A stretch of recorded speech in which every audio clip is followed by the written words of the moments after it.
¿Qué pasa, YouTube? 6-Foot Hacks here. Happy for you guys today, week 7 of the CCL D-League. Now, you guys may be wondering, well, Leo, where's week 6 and why do you have a loss?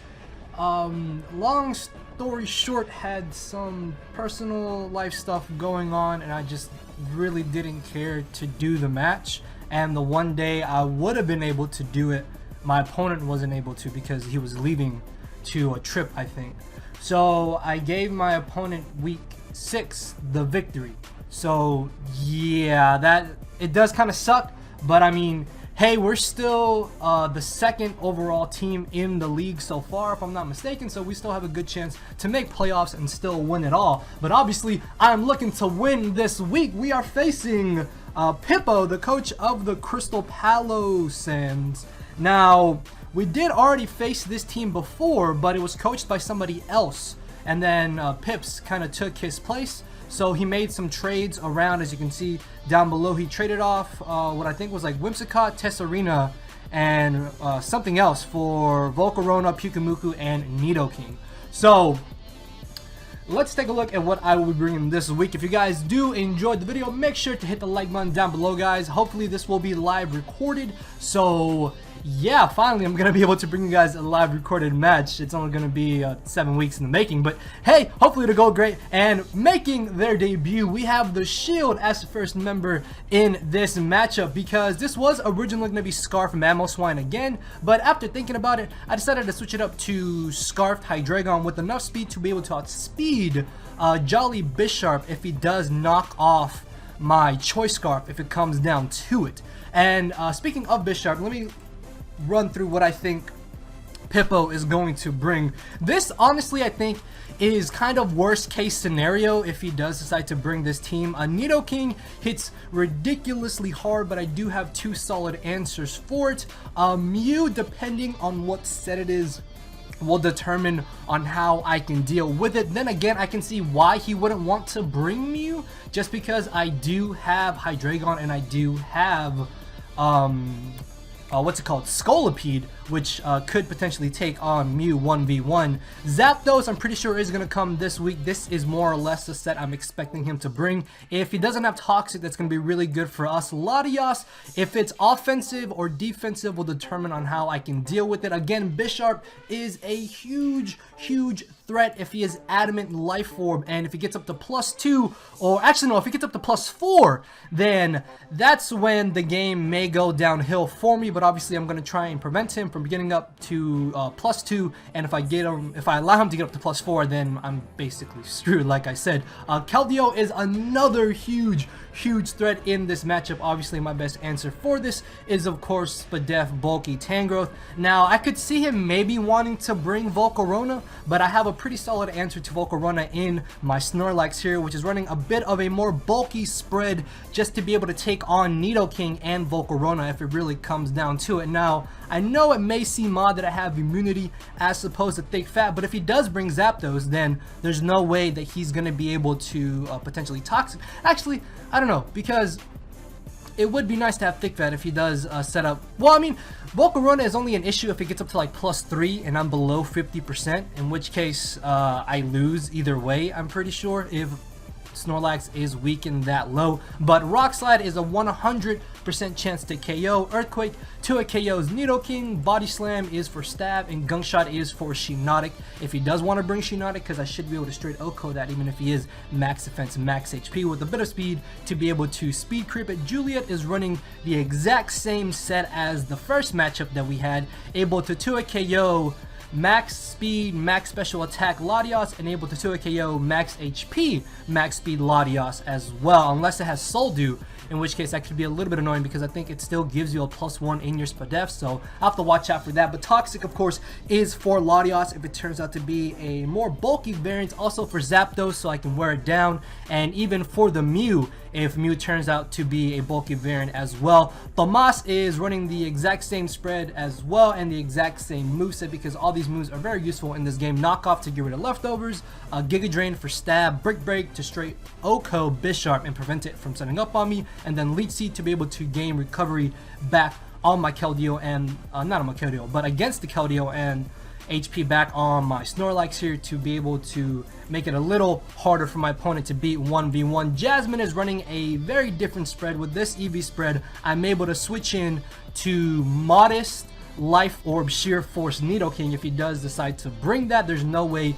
that he can 2 KO me unless he gets 2 absolutely high damage rolls with Sludge Wave, and I'm still able to take a knockoff from Bisharp if it doesn't get up to +2 thanks to the Colbur Berry, and Hidden Power Fighting is a straight OHKO after 1 turn of Life Orb damage or after a Stealth Rock switch-in. I think it's a roll, but it's a straight OHKO after 2 Stealth Rock switch-ins. And this is the main reason why I have Hidden Power Fighting. There's really no need for me to have Focus Blast because obviously there is a chance that I can miss against the Bisharp, and then if I miss, then I could potentially be screwed. So this kind of gives me a pseudo check. This also allows me to switch into Latios. There's no way that Life Orb or Soul Dew Latios can ever 2 KO me unless he gets up to like +2 and I switch it in at that point, which obviously I'm going to try and prevent.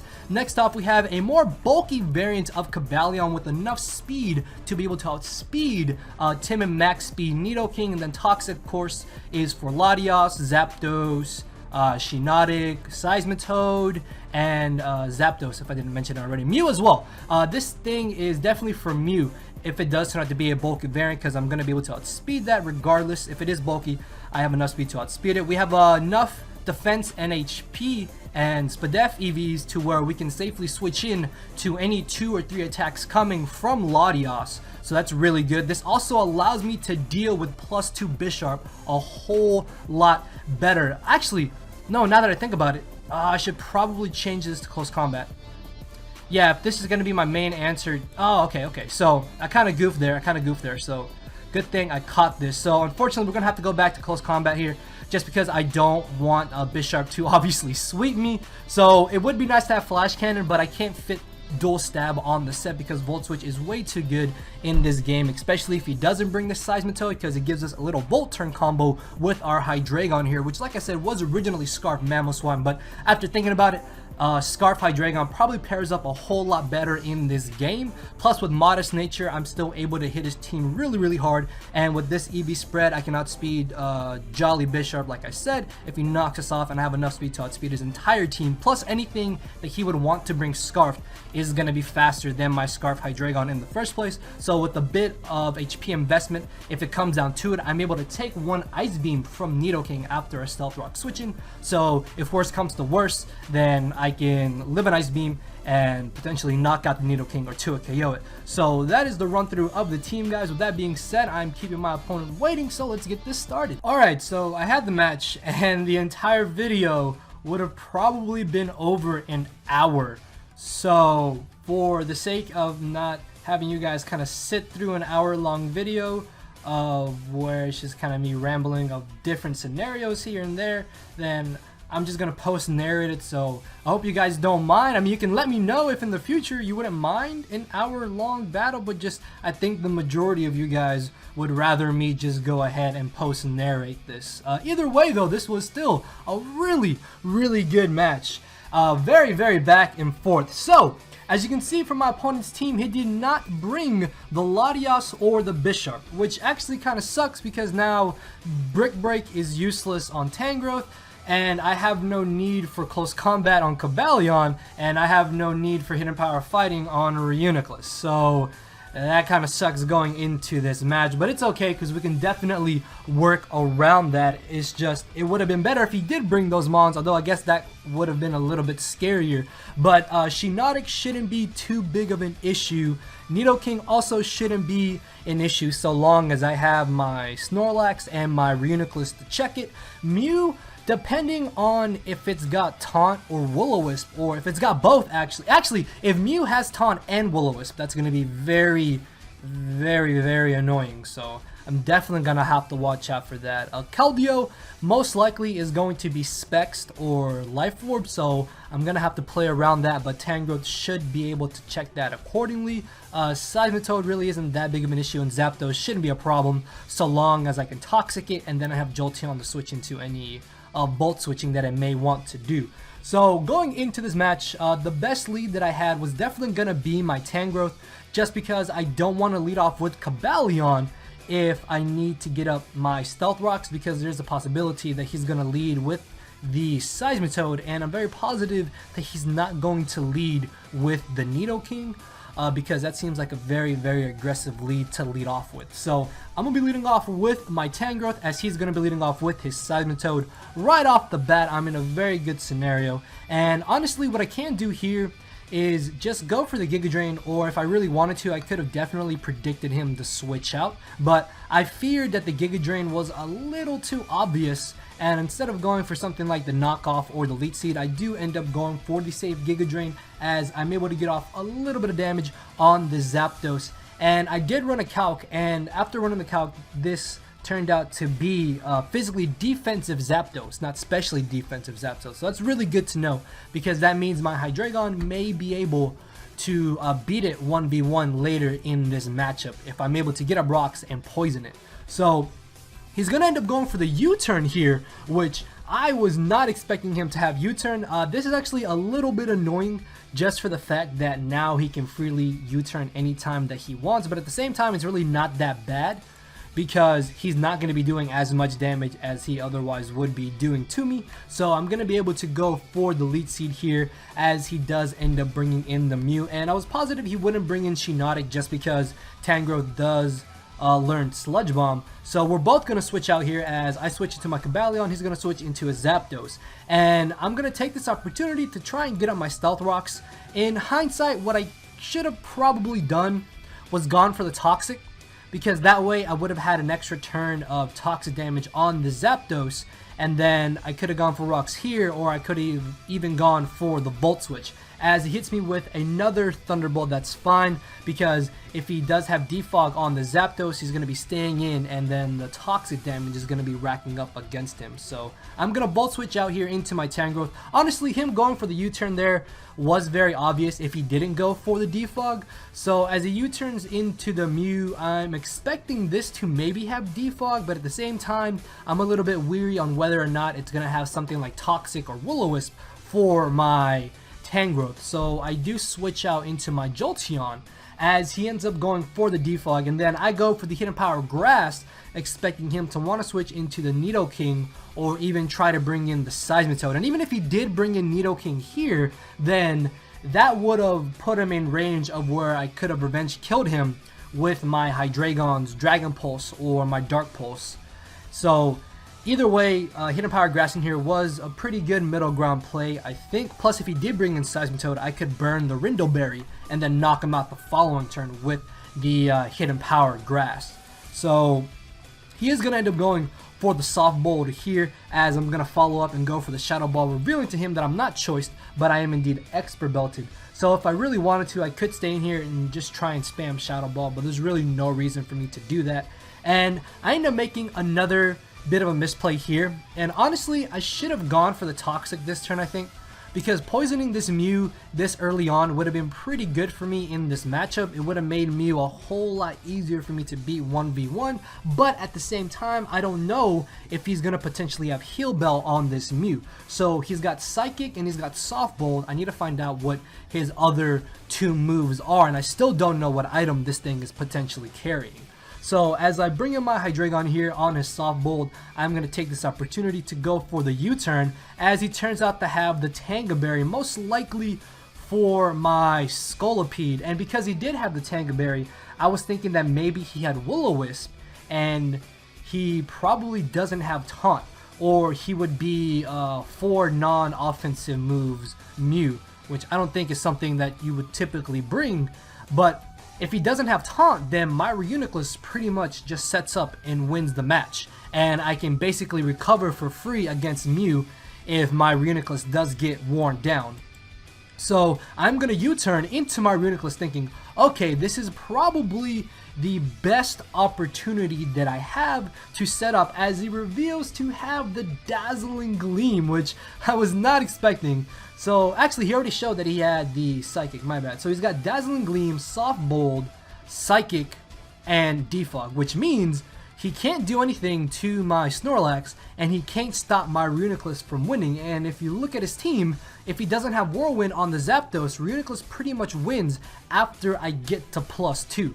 So I'm going to go ahead and Calm Mind here as he ends up bringing in the Seismitoad. I really was not worried about what this Seismitoad would do to me, as he goes for the Toxic, probably thinking that maybe I had the Regenerator, which is fine because I'm still in a pretty good scenario of where I can just stay in here and potentially set up the +6 in front of this Seismitoad. So I'm going to go for the Side Shock. As you can see there, it does about 40%, which is really great, as he's going to end up getting up his rocks. And I go for another Calm Mind here as he has the Gastro Acid. Now, for those of you who don't know, Gastro Acid changes your ability, which means I don't have Magic Guard anymore. So I am going to take Toxic damage this turn, which, I mean, it's fine. It's not that big of an issue because Toxic shouldn't be doing entirely too much to me. Plus, like I said, I can still recover up on the Mew, and I'm pretty sure that once you switch out, you gain back your ability. So if worse comes to worse,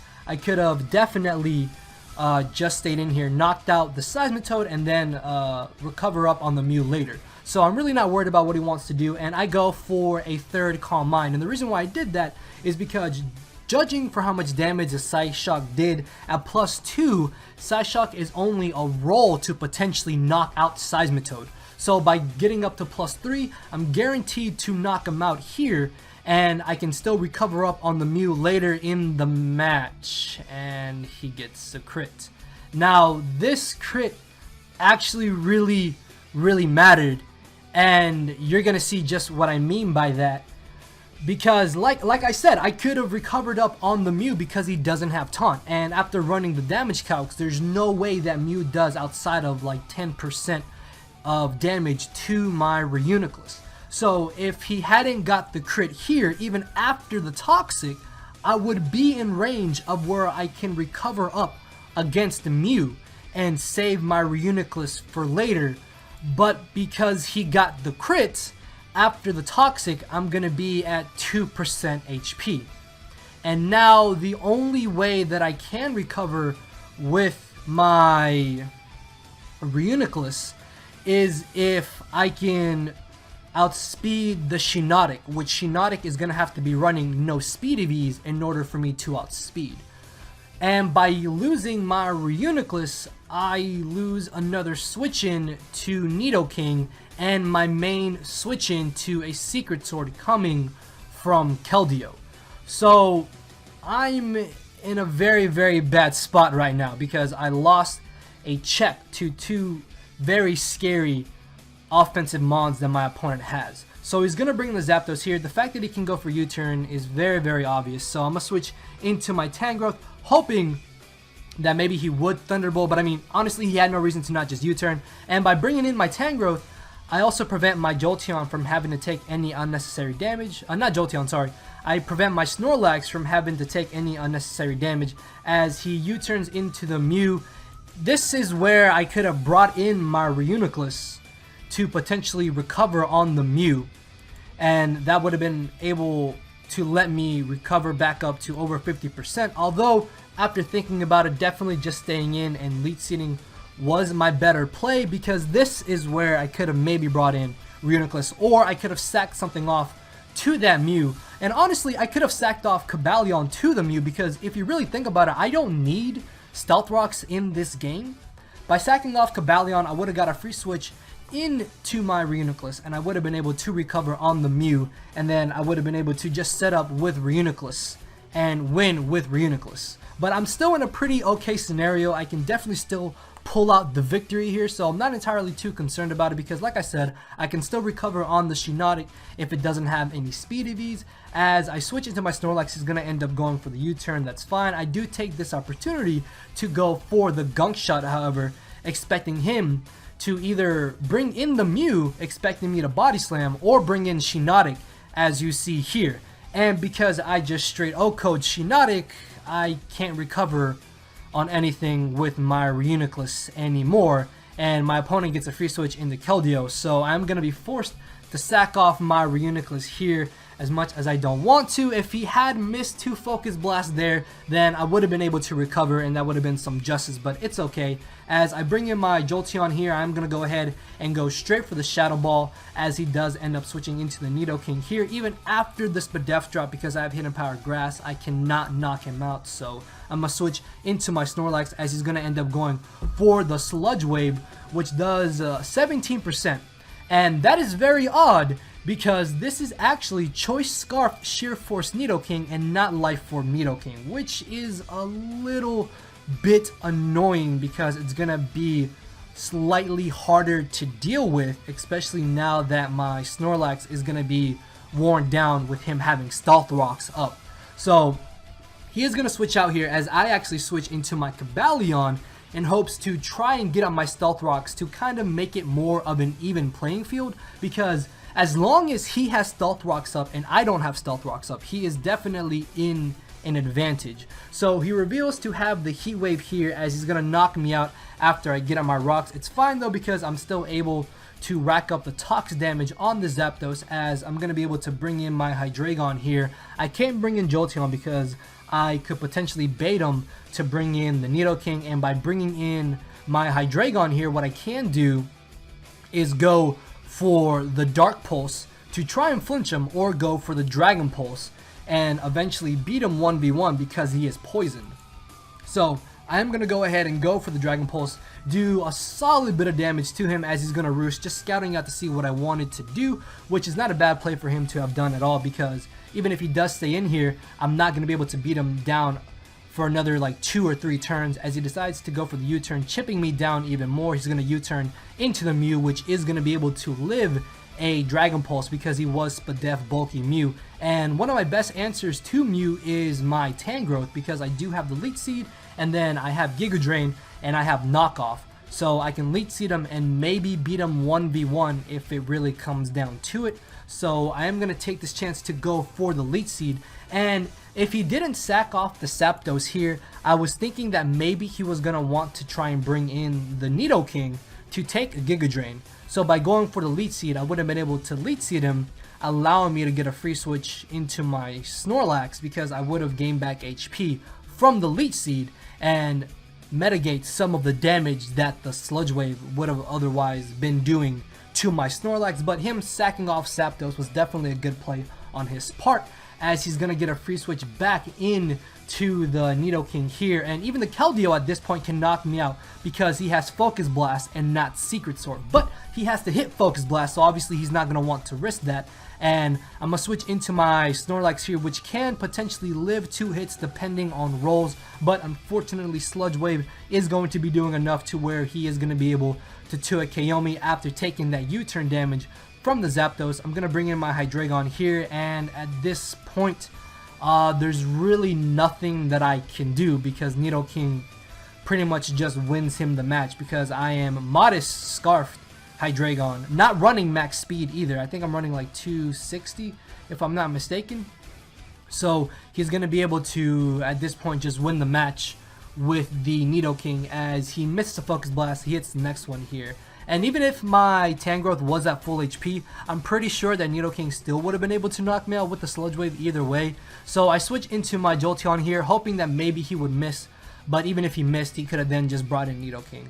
And as I bring in Hydreigon here, I'm going to Dark Pulse, finish him off, but Nidoking can just come in and hit 2 Sludge Waves, and that unfortunately is going to be the loss for the Durham Druddigons, all because of that crit on the Reuniclus. I honestly think that that crit was definitely what cost me to lose in this match. Like, the fact that he had Gastro Acid is really, really awesome. Like, I definitely did not expect that at all. But like I said, I could have easily recovered up against the Mew and then set up and have won that way. But hey, it's Pokemon, and you get haxed, and you can't win them all. So, if you guys did enjoy, make sure to hit the like button down below. Hopefully we can pull out a victory next week, and we can get back on a winning streak. And as far as I know, we should still be eligible to enter playoffs, but I think that we're now ranked number 3 instead of ranked number 2. So, yeah, hopefully you guys did enjoy the match, and if you did, you know what to do, guys. Like, comment, and subscribe. Thank you all for watching. I will see you all tomorrow, so later, everybody. Cause my brain and heart are both tied in the knot, and this hinders me from crying a lot. That's causing me to show no emotion. But when I said I cared, I wasn't joking. But I guess it's too late for me to become broken. For now, I'm living with no more pain, tears, or hoping. I'm just coasting. Yeah, I said I'm coasting. No more pain, tears, and hoping. For real.